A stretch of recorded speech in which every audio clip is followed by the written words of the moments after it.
Good morning, Mr. Westbrook. Mr. Westbrook, you're charged with assault of a family member. You're facing up to a year in jail and or a $4,000 fine. We are going to do probable cause. You have the right to remain silent. Anything you say can or will be used against you. You have the right to have an attorney present. If you cannot afford one, one will be appointed to you, sir. Yes, Judge. On November 10th, 2024, the officer was dispatched to a residence in Harris County, Texas. The officer made contact with the complainant. The complainant stated the defendant, the complainant's son, and the defendant's friend had broken a window to get inside the night before. The complainant stated that she woke the defendant up and told him his friend had to leave. The complainant stated that she questioned the defendant about her missing prescribed oxycodone, and the defendant became irate, and the defendant struck the complainant with an open left palm across the right side of her face, causing pain. The defendant began to destroy the residence, grabbed a kitchen knife, placed it to his own throat, and fled as the complainant was on the phone with dispatch. All right. Mr. Westbrook, I'm going to find that there's probable cause to go forward with your case. I'm sending you now for a drug test. I want to know what, if anything, is in your system. You're not to use alcohol, illegal drugs, unprescribed controlled medication. If I find that you're using, I will put you in custody. If you have a problem with drugs or alcohol, Mr. Westbrook, you better tackle it, because if you don't, I'm going to do it for you. And I promise you, you're not going to like the way that I do it. Do you understand? Yes, Your Honor.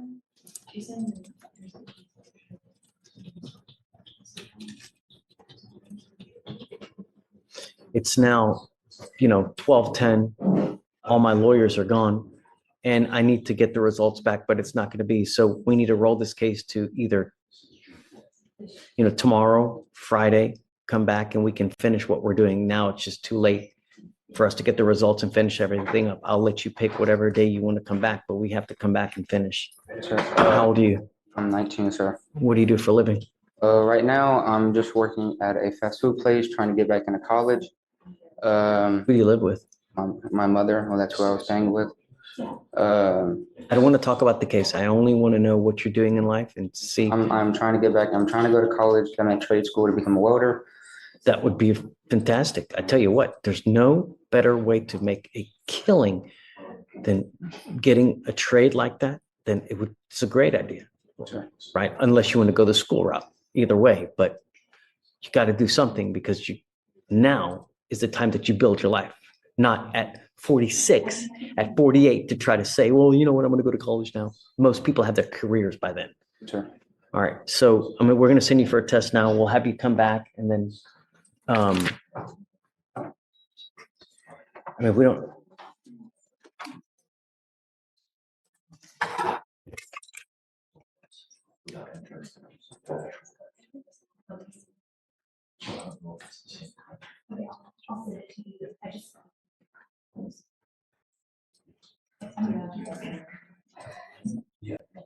Mm-hmm. Mm-hmm. Yeah. Yeah. Do you know the complaining witness? Have you guys reached out to this person? No, Your Honor. What is the relation? Relationship, the defendant's her son. That's the mother, Your Honor. The complainant. So the complaining witness in this case is mom. Mom. Yes, Your Honor. I want you to understand something, Mr. Westbrook, that I'm issuing a protective order and your mom is now labeled as a protected individual. You cannot commit family violence or an assault against this person, commit an act in furtherance of an offense under section 42.072 of the Texas Penal Code, which is the stalking statute. You cannot threaten, harass, use another person to communicate a threat or harassing behavior. What you need to understand is what is threatening or harassing doesn't matter what you think. It's how she perceives. So if I go like this, is that threatening or harassing? It most certainly is. And it can land you back into jail if you threaten or harass your mother. Do you understand? Is she here now? I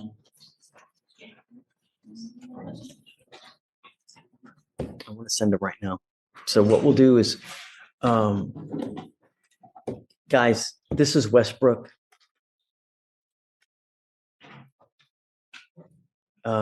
We've got mom as a CW.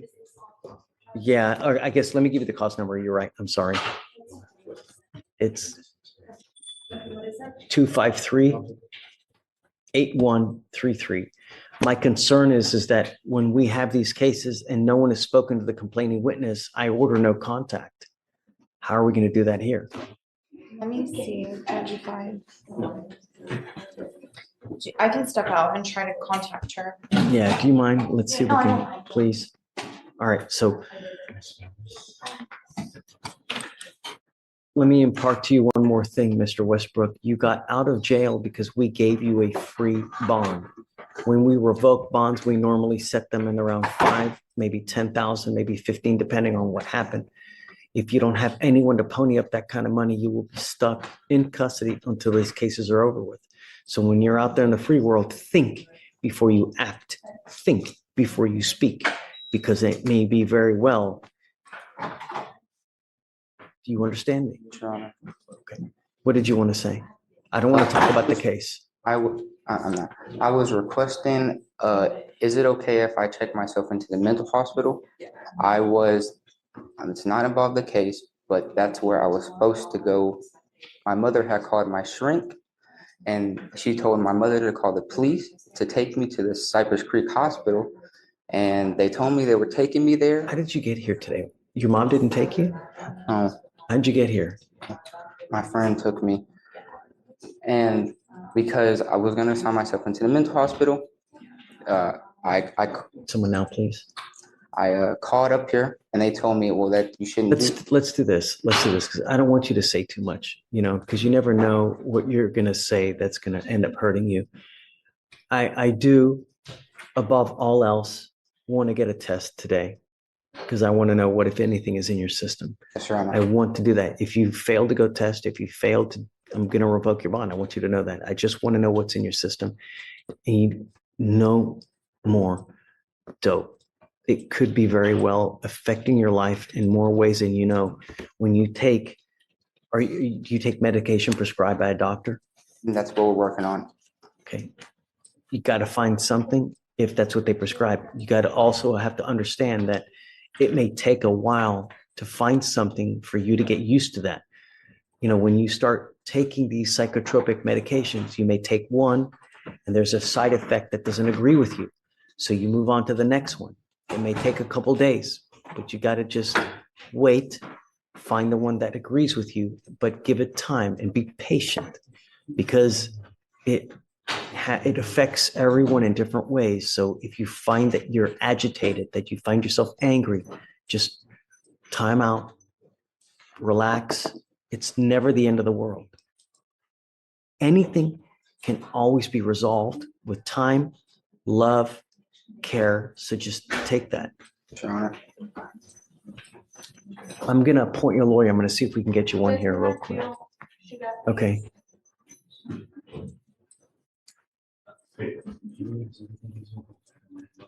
Jillian, this is Mr. Westbrook.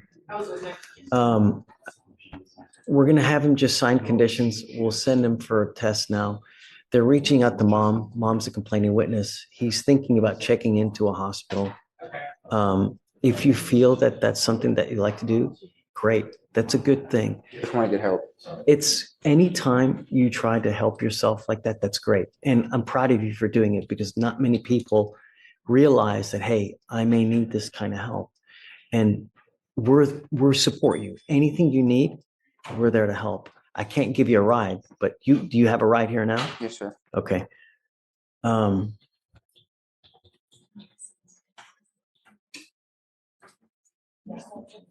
I guess bear with me a second. Just take a seat for me. I just want to wait to see if she was able to get in contact with your mom.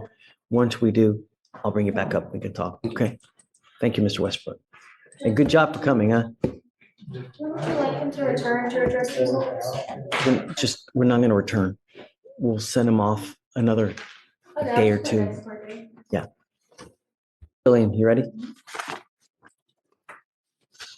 Okay, tell me.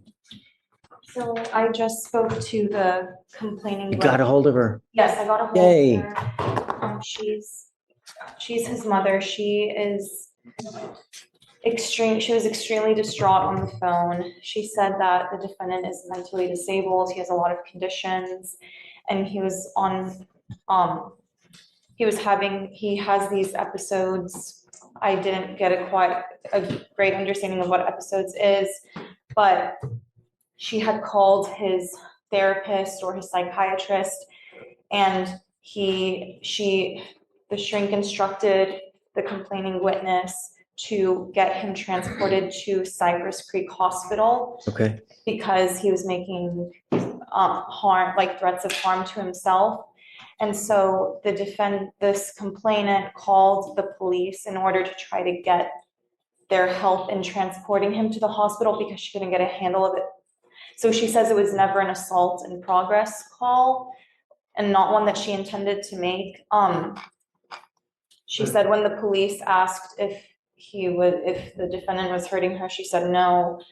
So she is very distraught as to why this was filed. Did an assault occur? She says that when he's having episodes, he flares his arms around and sometimes it could strike her, but it's not like intentional, is what she said. And she said she's not afraid of her son. She is upset that this happened when they were supposed to help him. She was just very distraught, Judge. And I don't It have really any. makes me mad how people ask for help and then, instead of taking someone or helping someone into a facility, they just arrest because it's easier to arrest. We've literally So set up a system now to where it's just as easy to not arrest them and they the still hell arrest is them. what I don't understand people. I can mean, see if they didn't take them to Cypress Creek, they took them to wherever the designated location is, but there's a whole, it's just as simple now to take them where they need to go. No, I agree, Judge. I don't we need know. to start holding people accountable. Yeah. Yeah, she's very distraught and she So, said that he's on the way to. Did an assault occur? She says no. She said no assault occurred. Is there evidence that an assault occurred? Judge, this was just. Right, because we know a lot of people recant, but do you have any evidence that one occurred? I don't have anything right now, Judge. It was only filed 3 days ago. It wasn't even set for arraignment until, it was set, yeah. It's not even set until the 18th for arraignment, so I really don't have anything besides the offense report right now. So I can't look at body cam and see if she made any statements on scene. All I have is this read. Will you read to me the DIMS again, I guess? You want me to read the DIMS, Judge? Yeah, or Yes. whatever you got to detail. I have the case jacket. Do it, Okay. please. On November 10th of 2024, officers were dispatched to a residence in Harris County, Texas. Upon contact with the complainant stated that the defendant, her son, and the defendant's friend had broken a window to get inside the night before. The complainant stated she woke defendant up and told him his friend had to leave. The complainant stated that she questioned the defendant about her missing prescribed oxycodone, and the defendant became irate, and the defendant struck the complainant with an open left palm across the right side of her face, causing Okay, pain. all right, so mom says that this happened? This is, according to the DIMS, but she told me something completely different on the phone. Michael, what do you think?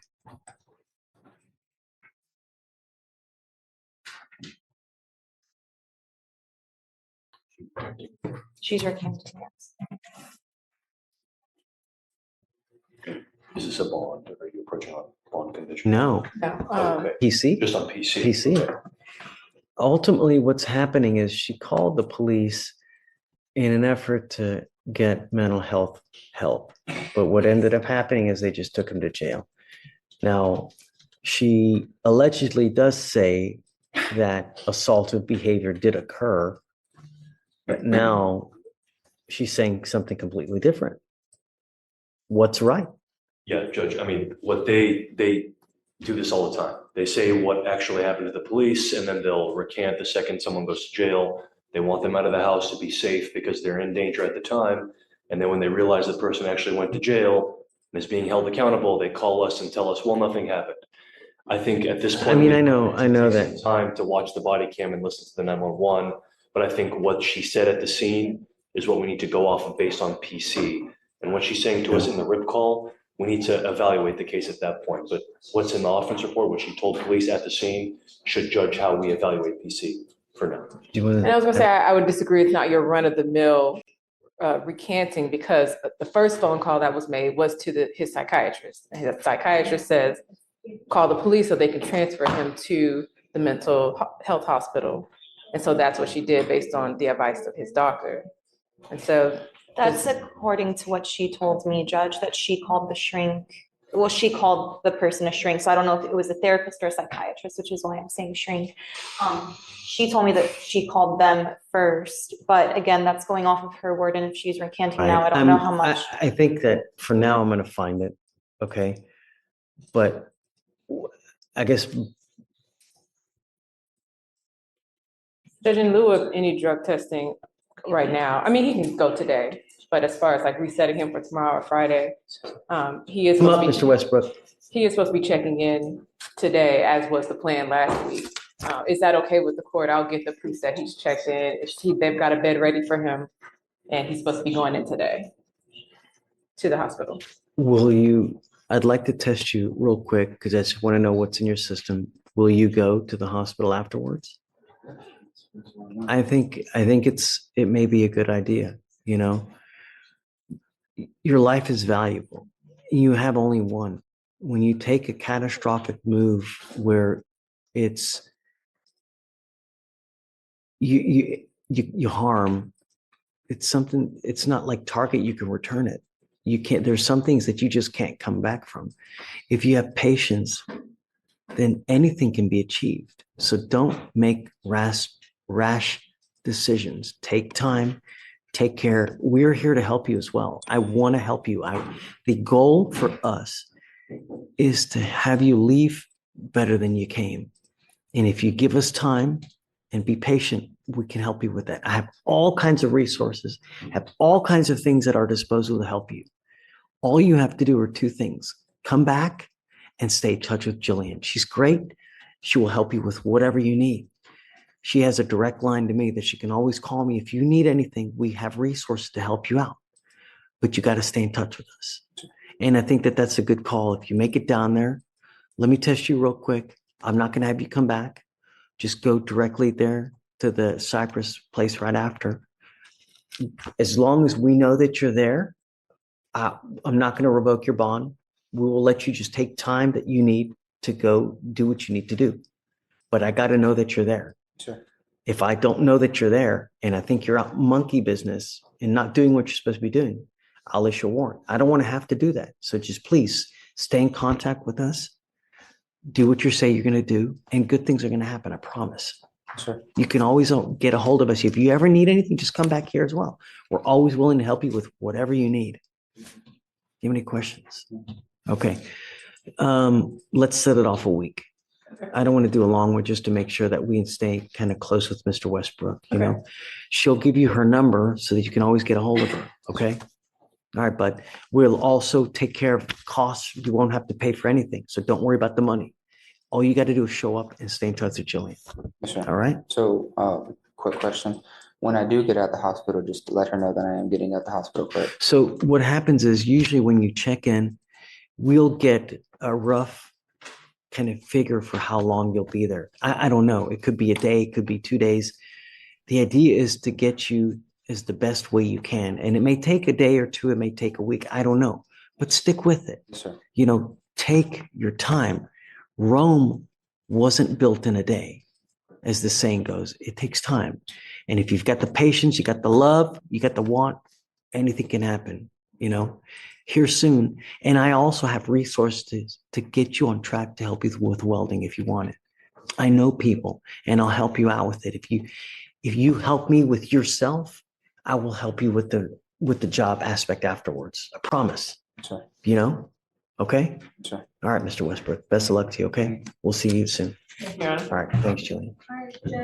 Good morning, Mr. Garza. Do you have a lawyer today? Order in the court. I do not. What are you doing about that? I can't afford an attorney, Your Honor. Why not? I don't make enough, Your Honor. And I'm not able to save. How many enough lawyers did you speak to? I've spoken to at least a minimum of 10 lawyers. And just to get a lawyer down right now, like just for a down payment is at least $1,000 down. That's beyond anything I can afford at this What do you point. do for a living? I'm a security officer for the Houston Astros, Your Honor. Okay, and how much money do you make a month? I want to say estimated around. I estimated how much do you, I mean, you know exactly how much. Okay, so I take home around $1,800 a month. And Is it every 2 weeks or every month? every month? 1,800. Mhm. What expenses do you have? I have a child support loan. I do pay rent and utilities. Yeah. How many what? Kids? Kids, just one. And do you pay child support out of your check? I'm sorry, Honor. I didn't hear you. Pay for the child support? Does it come out of your check? Comes out of a check every week. I'm glad that you're paying child support. That's a great thing. I'm proud of you for doing it because not many do. I'll have you fill out an application. Let me take a look at it. And then if you do qualify, which I think you probably will, then I'll grant it for you. Okay. Mhm. The other thing is this, though, is that you got to understand that there's a lot of timing requirements with the DWI. And if you don't hire a lawyer quick enough, it's very possible that your driver's license gets suspended and you're not able to drive. Do you have a Texas driver license? I do, still valid. Okay.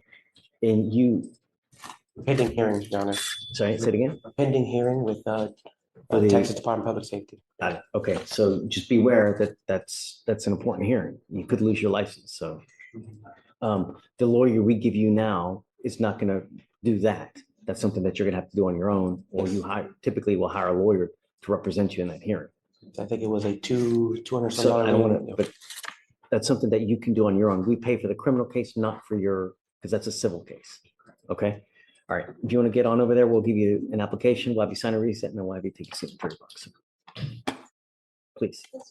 In the case of 19-year-old Mr. Westbrook, charged with assaulting his mother, the judge balanced law with compassion by first finding probable cause based on the police report, which alleged he struck his mother during an argument and became destructive, but then recognizing deeper issues when the mother later explained that her son suffers from mental health conditions and was meant to be taken to a hospital, not jail.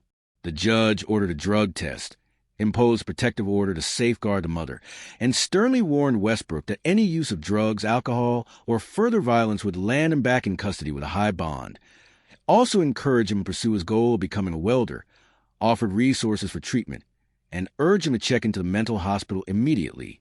The judge's words reflected both accountability and empathy, stressing that life is valuable, patience with treatment is necessary, and the court's goal is to help him leave in a better state than he arrived.